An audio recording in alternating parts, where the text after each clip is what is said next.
Hi, my name is Gil Robertson, president of the African American Film Critics Association. Today, we're thrilled to be talking to the creative team responsible for the new Hulu documentary, Sacred Soil, the Piney Woods School Story. We're going to kick things off by introducing you to the AAFCA members who are on the call today, starting with Reggie Pounder in Chicago, Jill Monroe in Los Angeles, and Dana Abercrombie in New York, New York. Plus, I'm going to be joining this call as well. It is fearlessness that enables us to put ideas into practice. One must be willing to go against the majority and be content to stand alone. It's a fearlessness for something bigger than you.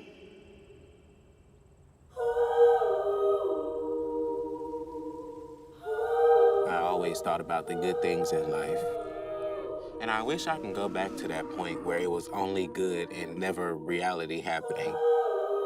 When Dr. Jones created this, the students were building literally each building by hand. And all of that was around self-sustainability. The farm was what was sustaining them. Y'all remember like a year back, I was like, I want to go to Piney Woods. And then y'all was like, you better be ready. Hey, y'all, we in school. I feel like it's going to be a good day for real. I got braids. She got braids. Every day I go through this thing of asking myself, what am I really doing? And sometimes I just get lost in like what's happening. You make one mistake, now you're that mistake for the rest of your life. Let me be the mistake in peace. Many of our young people, they're searching for their place in the world. They want to be seen. I still prioritize education. It's a way of proving people wrong. It's a way of showing myself that I can do better than what I was told that I could do. Like, long suffer. Tell me what it means. It means to, like, stick it out, stick it through. Like, to long suffer is to, like, stick with a thing. What would be the legacy of the school if, unfortunately, we had to close? That's just not an option. We're the epitome of resilience and hope and all that good stuff, and you can't take that away.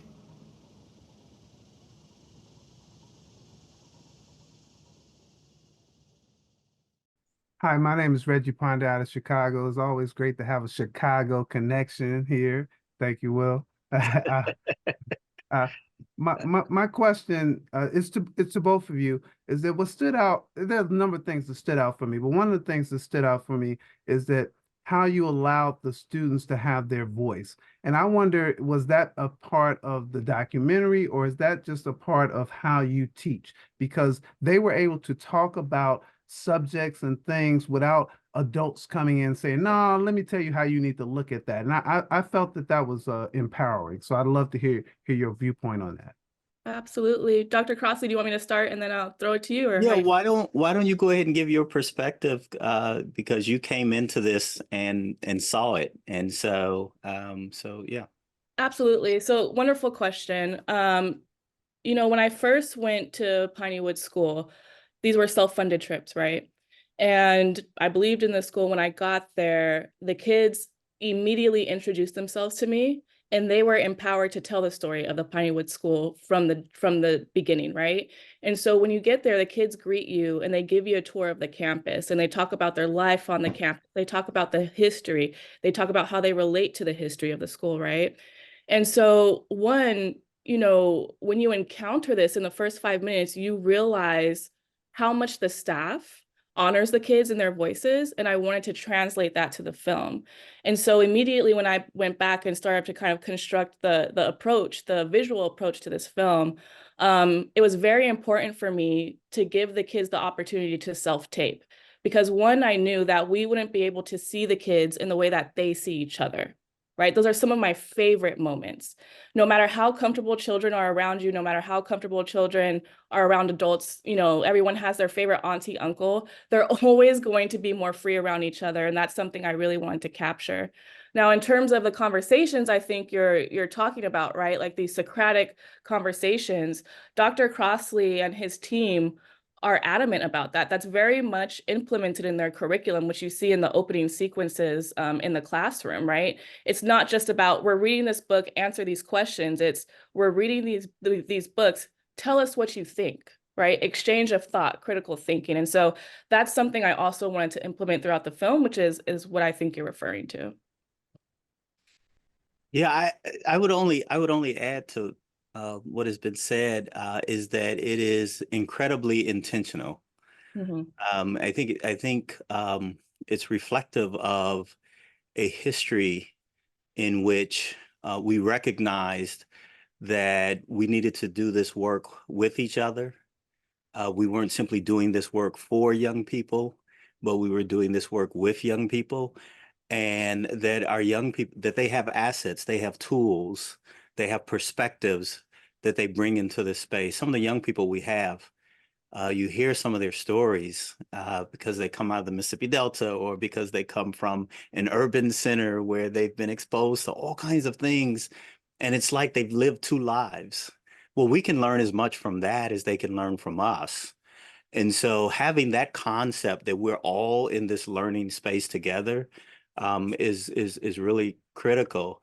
I'll tell you something I haven't disclosed before, but when I was a student here at Piney Woods back in the 1980s, I led a student protest because I felt like the place had gotten away from allowing students to have voice in what we're doing. And so when I came back in this role that I have now as president, one of the things I've just been intent on is ensuring that we never forget that our young people have voice and they have something to contribute. And so it's incredibly, incredibly intentional. So JJ, don't tell the students that. I am in shock right now. You guys got the exclusive, Dr. Crossley. Way to bury the lead. All right. Okay. Wow. Well, I want to say thank you because their voices really do shine through. So thank you so much for that. Appreciate it. Thank you for the question. Hi, Dana Abercrombie, the Coalition. My question is for Dr. Crossley. I want to talk about you as a student there previously. So coming back into the space now, I wanted to know from you what was really important that you would highlight both the evolution of the education system and also the Black experience, because that's what this documentary really focuses on. Yeah, and so I think one thing that's sort of central to our understanding of how we do the work, and what sort of inspires the work, has always inspired the work, is this notion of facilitating empowerment of people and empowerment of community. And in 1909, when Piney Woods was founded, that was largely due to the fact that we were in Jim Crow segregation in Mississippi, and Black folks weren't allowed to have education. Lawrence C. Jones challenged that when he founded Piney Woods and thought he could prove that there was a purpose for giving for making space for young people to have education. The question that sort of animates a lot of our work is, what are today's versions of that? I believe that we have to look at our educational system and be quite critical of a system that was created to send people into manufacturing facilities. It was really created with this sort of mass production concept in mind. And to some extent, the world has so shifted from that in terms of technology and all. We have to rethink what's the proper space for our young people. And so if we do that, we'll recognize that there is as much need for a space of safety. There's much need for a sanctuary. There is as much need today for our young people to have a safe space to explore, to discover, and to make a mistake, as there has ever been, right? And so we try to use that as a sort of inspiration for how we approach the work for our young people every day. Thank you. Jill Monroe, RSVP with Jill Monroe. This question is for both of you, but I'll start with you, Dr. Crossley. From your unique perspective as having been a student and now an administrator, when the idea came together for this documentary and telling this story, because you have unique ties to it, what was it like coming together collaboratively with JJ and the others to create this project? Because I'm sure there's a different level of trust that you want to establish, and in your mind a way that the story should come together, but you want to trust the filmmaker. So what was that process like? Well, that was exactly it. It was, how do we develop a sense of trust? And as JJ mentioned, she, self-funded her trips out here. So we met several times before, a camera ever came to campus. And so through that process, I think there was a level of comfort and trust that was developed. There was something about the way she approached the work that I thought was just genuine, and that it made sense for us to move forward. Nonetheless, it was still a little bit scary because we just opened our doors and said, come in, go anywhere you like, talk to anybody you like. And so they were free to do that. It was sometimes disruptive because we have a certain schedule and their film crew was on a certain schedule. And so we had to sort of contend with that. So there were some challenges there. But I thought on the whole that we had a level of trust in the filmmaker, but also for me, it was about a level of trust in this community, a level of trust in our faculty and staff, especially a level of trust in our young people. As JJ mentioned at the outset of this conversation, when you come here, the young people, they will introduce you to Piney Woods. If they see someone they don't know, they're not shy about welcoming you to their home. And so really was trusting our young people that they would represent to the world who we were in the best way. So, and that was my take, JJ. I don't know what your thoughts are about that. I think for me, Dr. Crossley, it was just a lot about listening, right? Listening to you, what was important to you, listening to the kids, listening to the staff members and understanding what was important to them as well, and making space for that. I think this project has taught me a lot about flexibility, right? And taking a step back, even when you come in with a specific vision. So it was a learning process every single day and just really being okay with that. Dr. Crossley, as I'm sure you all can tell, is very passionate about the history of this film. And I kind of knew that in order to get eyes on this school, that we would have to take a different approach, because there are pieces about this school that are out that take a very traditional approach, right? So for me, it was about, well, how do I still honor his thoughts and his feeling and his passion, because he left his job to come to this school and save it, essentially. And he's been there for 10 years doing the work. And that's not something I could ignore. His feelings about this school are not something I could ignore. But I also knew that we needed something refreshing, something new. And so a way in which, we meet in the middle on that, I'll give you an example, is incorporating those archivals that you see throughout the film, right? We're not always talking about the history, but I'm showing you the history, I'm showing you the repetition, I'm showing you the legacy, and I'm showing you the growth.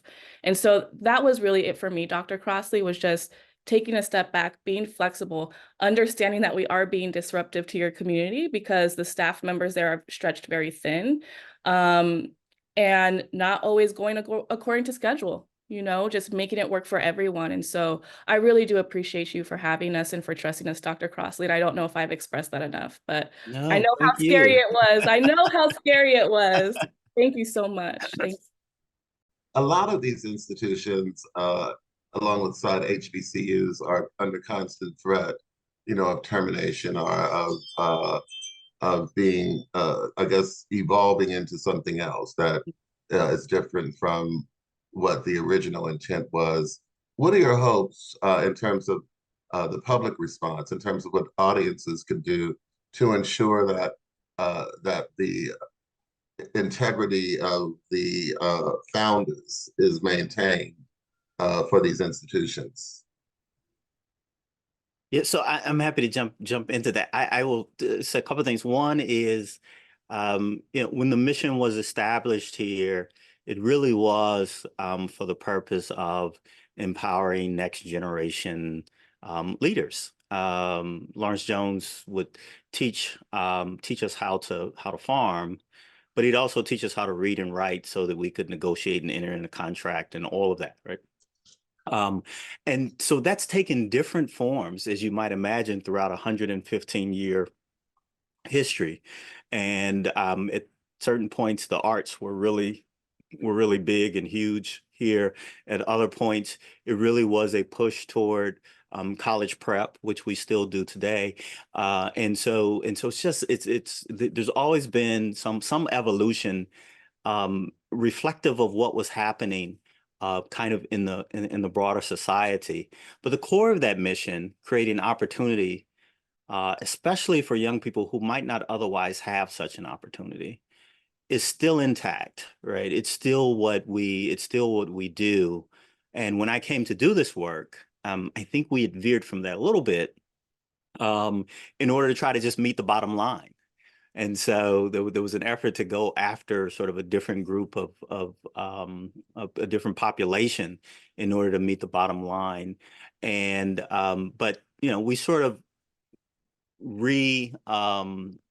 reunited ourselves with that mission in this work, and I think we've been able to maintain it. What I hope going forward is that what powered this work at certain points in our history might power it again, and that is everyone coming together to support it. And so in 1954, our founder, Lawrence Jones, went on this TV program called This Is Your Life. And when his story was told, Ralph Edwards, who was the host of that show, challenged everyone watching to send a gift, send a donation to Piney Woods. And hundreds of thousands of people responded. And even on this show, one of our donors, moved by that, is now making a challenge to those who watch this documentary that they might step up as people have done in the past. And so at the screening that JJ and others sponsored here on the campus, he stepped forward and made a $2.5 million matching challenge that he would match every gift made after watching this film up to $2.5 million. And so we hope that people will respond. That kind of response would allow this work to continue for years to come. JJ, anything you'd like to add? I know something that I know Kathy Hughes' grandfather or great grandfather was part of the founding committee for the institution. But JJ, any additional comments? I really hope that people's eyes are open to the value of Black institutions, Black educational institutions. We've been suffering for a very long time on all levels. Most people don't know about Black boarding schools. There are very few left out of the 100 that were standing. HBCUs struggle every day with some of the same issues that Piney Woods is struggling with. We're billions and billions of dollars underfunded compared to our white counterparts, right? And what I hope that people see is that places like Piney Woods, they are a source of Black joy and Black empowerment for these young children who come from all over the world to have a fighting chance at their dreams. What Dr. Crossley isn't telling you is that these kids, a lot of them are on scholarship, right? He has a 98% graduation rate. When you look at HBCUs, we produce the majority of Black judges, Black lawyers, Black scientists, and still we struggle. Why? Right? And so I want people to start investing in our joy in any way that they can, whether that's connecting teachers, programs. Of course, we don't all have the money or the resources, but just start thinking of ways to start spreading the word. And that's what I hope that comes out of this film and in this project with Dr. Crossley. Well, we are certainly committed to it. And in fact, I think AAFCA is going to make a donation. We're going to donate $5,000. Thank you. Thank you. Wow. Thank you. Absolutely. Thank you. So, and if there's any way that we can organize some sort of workshop with our members to introduce the young people to careers in journalism and media, we'd be happy to do so. And We would Kelly knows how absolutely. to reach us. I'm actually texting with her now. Awesome. That's We would beautiful. love that. Yeah, we would love that opportunity. Let us know if it's online or how we can send that. Wow, incredible. Great. And the kids love, I will tell you this, the kids were super excited to work with the cameras and learn. And so they're going to be extremely excited to meet you all. Thank you so much. That's so beautiful. Thank you. I'm at a loss of Absolutely. words. Thank you. Yeah. Thank you. So what's interesting is that we get a scoop from the doctor and then we get a donation from the organization. I'm feeling like we making news right here. This one, I you know I guys, wasn't supposed to say that. I try to yeah, keep that it's too hidden. late. I try to keep It's that out hidden there. from my students. So I'm feeling like this is a banner day right here. JJ, you made me mad. So Why? I got a serious bone to pick with you, right? Go ahead. Go ahead. So I am so invested in these kids now. I'm like, so what happened? Did he go to school? Did he do the such and such? What happened to this kid? Did he go to what college did he go? You made me upset because I was so invested. So speak to how you disappointed me in not giving me an epilogue. So all I'm hearing is that we need to find funding for a part 2. That's what I'm hearing from you. But so the kids are doing wonderfully. Would you like updates? Oh, I would love updates, Okay. but seriously, speak to why you kind of the way you left the film. I mean, I was like, I want to wring your neck. I mean, I was ready. For that reason, I wanted you all to be so invested in these kids that you couldn't walk away. That's it, that you couldn't walk away. I think we can all agree that we can see some of ourselves in each and every one of these kids. And that's why it was so important for me to have that approach. We all remember our first love in high school, right? We all remember being goofy and just, all you saw were hearts in your eyes and you couldn't concentrate on anything else. You remember, I don't know anyone's background here, but I also remember being that kid who didn't have, right? And having to do things that other kids didn't. When you think about Maurice and having to serve his peers at lunchtime, he's standing strong in that. But I think that we've all been in that place at one point or another, right? Making family from the friends that you do have when your family is not available. I think we've all been there as well. And so that was my goal, was to make you frustrated and to have you so invested in these kids that you could not walk away. And it sounds like I was successful. So I'm okay with you being upset with me. I'm okay with it. I'm okay. But the kids, Anything you might want. Go ahead. but the kids are doing wonderfully. Just so you know, Maurice is at MSMS. He actually misses Piney Woods very much. Dr. Crossley, he misses you all very much. He misses his community. I think it's been a shock to his system going to a PWI, and having to deal with the overt and covert racism, right? But he's thriving. He has a 3.8. He's president of his class. He's on the step team. He's on the track team. He's doing wonderfully. Kareem is actually going to be joining boot camp. He's going to the military. He decided that was the route that he wanted to take. Maya has all sorts of college offers. Do you know where she landed, Dr. Crossley? She had like 10. Yeah, I don't, but she has her choice. She has her pick of very, very many, and we'll see where she ends up. I don't know if she's committed to a particular university yet. Yeah, and I think Savannah is looking at LSU or FAMU. Roselle is actually been offered an acting part. So Dr. Crossley and his staff members went on a field trip to meet with a few producers, and they kind of, walked the kids through theater and they gave them the opportunity to display their talents. And of course, Roselle was the first person who put his hand up. And so he's been scouted, but the kids are doing wonderfully. Still, we'll wait on that part too. We'll see what kind of funding we can pull together to satisfy you. Thank you so much. You're welcome. I appreciate that. You did accomplish your job. Thank you for that answer too. I appreciate you. So you did end up telling it's very rich, diverse stories that I love that's highlighted, and everyone, having their own different perspective without judgment. My question is, in terms of picking the students to follow, Mhm. How did that process go? Because this is a documentary. It's not like, come in and audition for us. So when is it that you know that there's that story there? And then how does that crafting around that story go? Yeah, so a lot of it was observation at the beginning. We came, I would say so the way that this all happened was very quickly, right? Slowly but quickly. I was pitching this project for about a year, just going around. As I mentioned, we met with Dr. Crossley without having any funding or backing, right? And so when we found Anscape, they said, great, but you have to shoot this in 3 months. And that's because that's when the school year was starting. So I didn't have as much time as I think I would have liked to really get in there and observe the kids at length.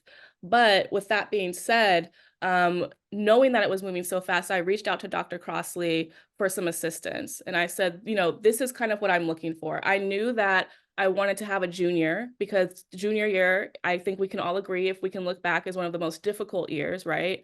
That's when you're starting to think about colleges. That's when the workload is, you're really feeling the workload and you're also understanding, okay, I'm moving on, right? I wanted a senior to kind of get that moving on, that full circle.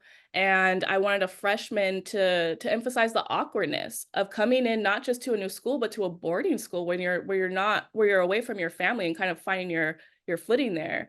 I also knew that I wanted a student that was in the choir, the Cotton Blossom Singers, because the choir was such an institution within the institution. And so when I spoke to Dr. Crossley, I said, do you have any recommendations? You've been around these kids. Of course, I'm going to go observe for myself, but he mentioned Maya specifically for the choir, and I think just who she is as a human being. And so I think it was maybe the third day when we were just kind of scanning, he calls and he says, Maya's in the administration office. And so I went in to meet with Maya, and lo and behold, there's this young, spirited young woman sitting next to her named Kira Adams, her sister. And I just thought, oh my gosh, what a dream, to have a junior paired with a sister who is a freshman, and they couldn't be more different. They couldn't be equally as strong, but just very different. And so I was captivated by them immediately.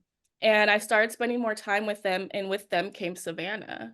And so Savannah, I love because she's very quiet. I call Savannah the quiet killer because she's observant. She doesn't say much, but she watches everything. And her being away from home, further away from home, felt really important. And it also gave me this opportunity to explore their interpersonal connections, right? And then we had Kareem. Like, Kareem just appeared. He's the boyfriend. And I was hoping for young love because, again, I think it's something we can all relate to.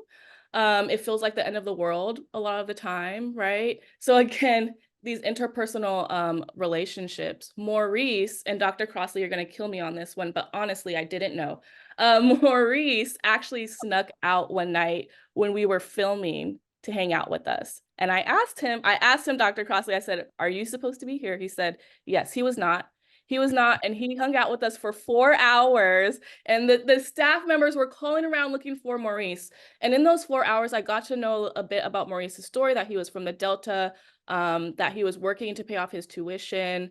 I think you can tell immediately in Maurice's demeanor that he is so strong within himself. And I have never seen that before. There is no shame in Maurice, right? And so I just knew he was someone I wanted to highlight, even though I had no intention of highlighting a 10th grader. And then as time went on, I learned that Maurice was leaving. And so that was something that developed, I would say, about halfway through, right? But it is a difficult task. I think what I really tried to do was to gather students who I also felt were representative of the entire Piney Woods community. So you have these brother-sister relationships, which happen often at Piney Woods. And then you have these really strong friendships that become family. You have kids who are coupled, right? So that's kind of how it went, but it was a really, really tough task. It was. I have a question sort of on a broader spectrum. We have seen, obviously, you discussed and mentioned earlier the need for changes in education based upon where we are as a society and the developments. What do you think that other institutions can learn about education and how to bring forth some of the things that have been successful here by watching this documentary? Yeah, so I mean, our approach to this work, which I hope you can see in the documentary, throughout our history, we've had some focus on the development of skills in young people. And even as we think about preparing young people for college, some of our young people do go to trade school, but even as we think about preparing young people for college, we still are skills oriented. It's just cognitive skills, right? Instead of manual labor skills. And so a large part of what we're trying to do is to give our young people these transferable cognitive skills that they can use in this setting, but then they can carry over and use in this setting.